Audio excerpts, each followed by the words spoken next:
Salut, Chiara. Bonjour, Don Angèle. Comment vas-tu? Bien, merci. Excellent. Très bien.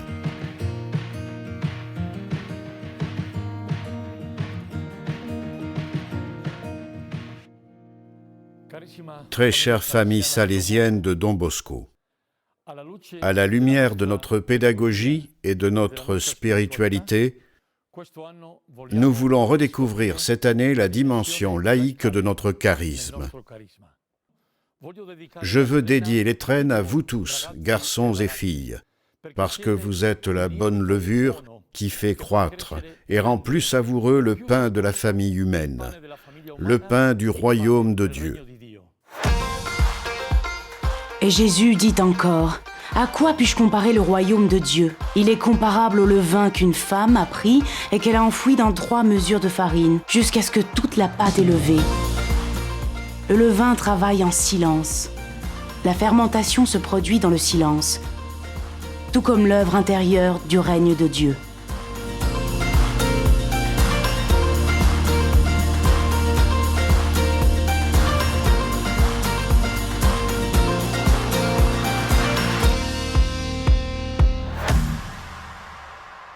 Nous sommes une communauté de personnes issues de différents milieux sociaux, états de vie, profils professionnels. Et notre travail est ici. Il est aujourd'hui. Le royaume de Dieu requiert notre collaboration. Mais il est avant tout l'initiative et le don du Seigneur. Notre œuvre faible, apparemment petite face à la complexité des problèmes du monde, si elle est insérée dans celle de Dieu, devient très forte et ne craint pas les difficultés. Nous pouvons donc dire que le royaume de Dieu est comme ceci, une petite réalité apparemment insignifiante, et qu'il faut être pauvre de cœur pour en faire partie. Et ne pas se fier à ses propres capacités, mais à la puissance de l'amour de Dieu. Ne pas agir pour être important aux yeux du monde, mais précieux aux yeux de Dieu qui préfère les simples et les humbles. Réalité, un royaume de Dieu qui germe dans le monde entre les lumières et les ténèbres. Une réalité vraie, filtrée, recherchée, rejetée. Nous l'aimons et il nous fait peur. Nous vivons ici.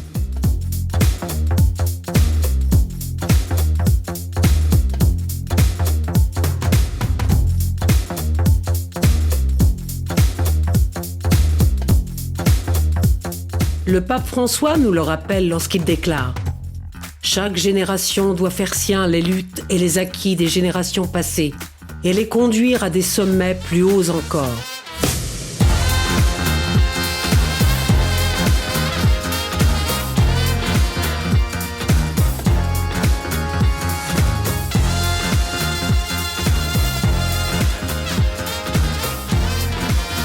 Le bien, comme l'amour également, la justice et la solidarité ne s'obtiennent pas une fois pour toutes.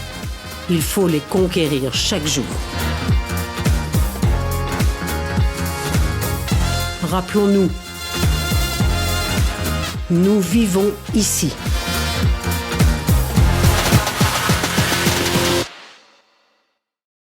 Nous ne pouvons pas remettre à demain le bien que nous devons faire aujourd'hui. La famille humaine est une famille qui a de nombreux besoins. Besoin de justice, de dignité pour les derniers et les exclus. Besoin de vérité, besoin de paix, comme nous le savons bien, et de fraternité. Besoin de soins pour la maison commune. Besoin surtout de Dieu. Nous sommes appelés en tant que famille de Don Bosco à être le levain dans cette famille humaine. L'humanité, forte, imposante, grande, pleine de questions. Nous en faisons partie, et nous nous en éloignons. Nous travaillons ici.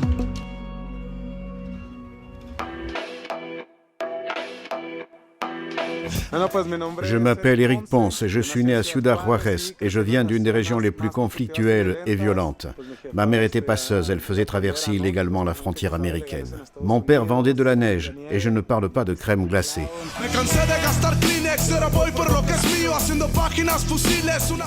L'atmosphère était si tendue que j'ai commencé à détruire toute forme de lien. Tout à coup, il y a eu des crimes, des meurtres dans nos parcs, ce qui n'était jamais arrivé auparavant. Nous avons réalisé que presque tous nous avions quelqu'un à pleurer. Des garçons qui avaient faim, qui voulaient littéralement se nourrir. Ils t'emmènent dans des bars chers, ils t'achètent la drogue chère, et une fois à l'intérieur, ils te demandent de payer. Aimes-tu cette vie? Alors tu dois faire ça. Massacre, fusillade, ils te prenaient pour quelqu'un d'autre et te tuaient. La plupart de mes amis ne sont pas là pour raconter l'histoire. Certains sont morts, d'autres sont en prison.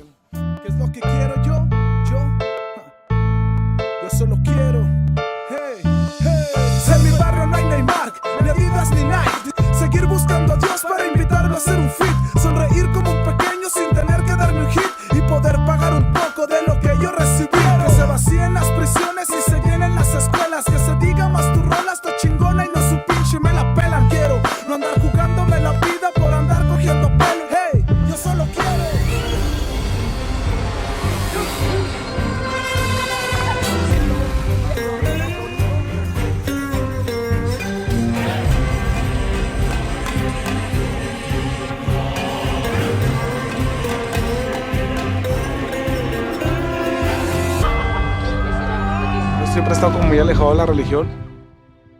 Je suis toujours resté loin de la religion, puis j'ai rencontré Juan Carlos Quirarte, qui représente le christianisme à un niveau humain et tangible. J'ai aimé sa philosophie et nous avons sympathisé, et j'ai découvert le pouvoir de cette religiosité. La capacité qu'il a quand il écrit des choses pour impliquer les exclus, pour utiliser Dieu comme un changement pour ces jeunes, pour moi c'est un symbole qui te fait respecter l'Église. Claro que yo creo en Dios, lo sé porque Él nunca me abandona. Una prueba, sobrevivo en una guerra que invadió mi zona. Claro que lo siento y si lo siento es a través de las personas. Como el padre Quirarte que utilizó mi arte para mandar mensaje para el Cersei. Él perdona al que ha pecado lo que me pudo enseñar. Un futuro pesos chicos no los vino a apedrear. Al contrario les dio sueños para que puedan progresar. Que la luz me lo acompañe donde quiera que la lucha Él vaya a continuar. Le but ultime de la mission de Don Bosco est, avec le salut de ces garçons, la transformation de la société. Sans les laïcs, comment y arriverons-nous? L'Église a besoin de laïcs et de la vision laïque pour parler le langage de l'humanité, pour vivre l'humanité. J'ai grandi dans la cour de l'oratoire salésien d'Andria. J'ai une dette de gratitude envers les Salésiens. Tout d'abord pour m'avoir accompagné dans toutes les étapes de ma croissance jusqu'à me faire venir ici, aujourd'hui, pour être le premier citoyen d'une grande réalité des Pouilles. Je suis reconnaissante pour la joie qu'ils m'ont donnée, pour leur patience, pour leur humilité, pour m'avoir accompagné même dans des processus de croissance difficiles, pour avoir été discret à mes côtés en me faisant comprendre ce que je pouvais vraiment faire de ma vie. Mais cette expérience ne s'est pas limitée à la cour de l'oratoire salésien. Là-bas, nous avons appris que nous devions être le sel de la terre. Là-bas, j'ai appris ce que signifie être le levain pour les autres. Là-bas, j'ai mûri le choix de m'essayer au difficile exercice de la démocratie et des leçons. Et aujourd'hui, avec cette écharpe tricolore, je ressens le poids d'une grande responsabilité. Celle d'essayer d'accompagner mon peuple sur le chemin de la renaissance, sur le chemin de la cohésion. J'ai choisi comme thème de mon mandat les personnes au centre, le soin des personnes en commençant par les plus petits. Don Bosco était si prévoyant. Il a compris qu'il devait être proche de ces garçons, qu'il devait humblement s'assurer qu'ils se sentent en sécurité, qu'ils sentent qu'ils sont dans un port où ils peuvent vraiment construire, même sur leur fragilité, la richesse et la beauté de leur vie. Don Bosco, les Salésiens, sont un espoir pour nous, pour beaucoup. Et aussi en tant qu'administratrice locale, je dirais que l'espoir est effectivement ce dont nos communautés ont besoin. Un espoir qui est joie, un espoir qui est simplicité, un espoir qui est contenu, un espoir qui est vision. Nous ne pouvons pas regarder seulement ce qui se passe au quotidien, nous devons construire ces graines d'espoir. Mais le faire avec des mains humaines, le faire avec le cœur qui bat, avec le cœur des personnes qui sont conscientes de tout le bien qu'il y a dans le monde et qui doit être redécouvert, qui doit être relevé, qui doit vraiment devenir un témoignage pour beaucoup et beaucoup d'autres générations. Merci aux Salésiens, merci aux jeunes du monde entier qui, autour du nom de ce saint, font le pari de communautés meilleures. Don Bosco ne fait pas de politique, mais il peut parler à tous les représentants des différents niveaux de gouvernement, car son engagement est clairement orienté vers le bien de ces garçons. Notre voix commune peut trouver un accès et une oreille attentive bien au-delà des frontières confessionnelles si nous incarnons ensemble le même zèle aujourd'hui. Vivre pour Dieu signifie, je pense, avoir une attitude de recherche de tout ce qui est riche dans l'humanité, car seul ce qui est pleinement humain et divin peut être saint. Le laïc est un chrétien qui sanctifie le monde de l'intérieur, qui travaille à la création et à la construction du royaume invisible de Dieu comme un sachet de levure. Sainteté, lointaine, rêvée, difficile, recherchée. Nous essayons et nous avons envie d'abandonner. Nous tombons, nous nous relevons et nous essayons à nouveau, ici. C'était le 24 juin 1855 et à l'Oratoire, c'était une double fête. Un grand soleil pour le moins. Tout Turin honorait et célébrait le saint patron de la ville, mais c'était aussi l'onomastique de Jean Bosco. La veille, il a dit à ses garçons « Demain, vous voulez faire une fête et je vous en remercie. Pour ma part, je veux vous offrir le cadeau que vous désirez le plus. Alors chacun de vous prend une carte et écrit dessus le cadeau qu'il désire. Je ne suis pas riche, mais si vous ne me demandez pas le palais royal, je ferai tout pour vous faire plaisir. » Quand il lisait les cartes, Don Bosco trouvait des questions sérieuses et d'autres bizarres. Certains lui demandaient 100 kilos de nougat pour toute l'année, d'autres un chiot à la place de celui que j'ai laissé à la maison. Giovanni Roda, un ami de Dominique Savio, lui demande une trompette comme celle des Bersaglier, parce que je veux faire partie de la bande musicale. Sur la note de Dominique Savio, cependant, il n'a trouvé que 5 mots. « Aidez-moi à devenir un saint. » Les temps ont changé, mais qui dirait une telle chose aujourd'hui? Cependant, une chose n'a pas changé. Pour être un saint, il faut avoir du courage. Nous avons la recette de la sainteté. Don Bosco nous l'a donnée. T'en souviens-tu? La gaieté, accomplir ses devoirs et faire du bien aux autres. Tout un programme sur la façon d'être du levain dans le petit espace où Dieu nous a plantés. Donc, nous pouvons et devons tous nous efforcer de parvenir à la sainteté. Sans vous, nous n'allons nulle part. Nous savons bien que Don Bosco, dès le début de sa mission au Val d'Occo, a impliqué de nombreux laïcs, amis et collaborateurs pour qu'ils puissent participer à sa mission auprès des jeunes. Il a immédiatement suscité le partage et la corresponsabilité de la part du clergé, des laïcs, des hommes et des femmes.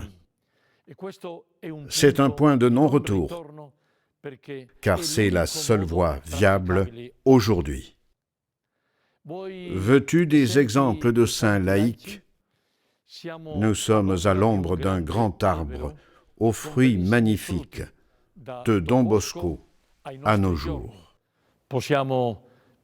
Nous pouvons penser à Zatti, Zefferino Namuncura, et Laura Vicuña, Alberto Marvelli, Domenico Savio, Alessandrina d'Acosta, Attilio Giordani, les jeunes martyrs de Poznan, le jeune Bachir du Pakistan ou l'Indien Boy Bororo Simao et la bienfaitrice Dorothea de Chopitea.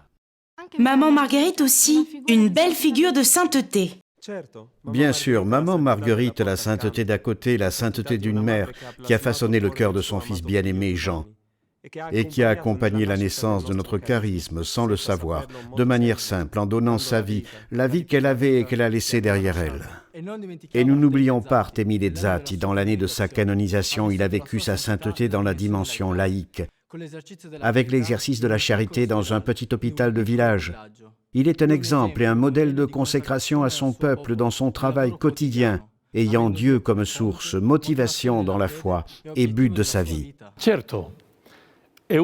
Bien sûr, et l'un après l'autre, il nous montre comment continuer à travailler pour le royaume de Dieu et comment faire fructifier cette troisième mesure de farine.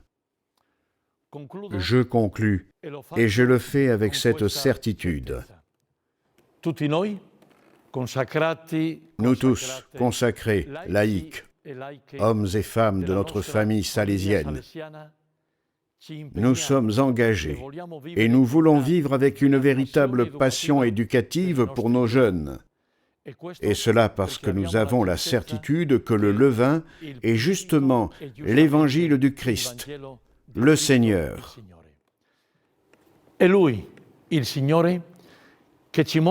C'est lui, le Seigneur, qui nous montre comment tout ce qu'il touche, tout ce qu'il regarde, se remplit de vie. C'est lui qui fait toutes choses nouvelles. Le royaume de Dieu, toujours en devenir, toujours en effervescence, toujours en croissance, réel, humain, saint, une réalité où chacun a sa place. Et vous, cher jeune homme, toi, mon cher frère, ma chère sœur de notre famille salésienne, vous, père, mère, vous, éducateurs, professeurs, vous tous, chacun d'entre vous, chacun de nous, nous devons nous dire quelle est ma place dans cette réalité du royaume de Dieu. Del regno di Dio.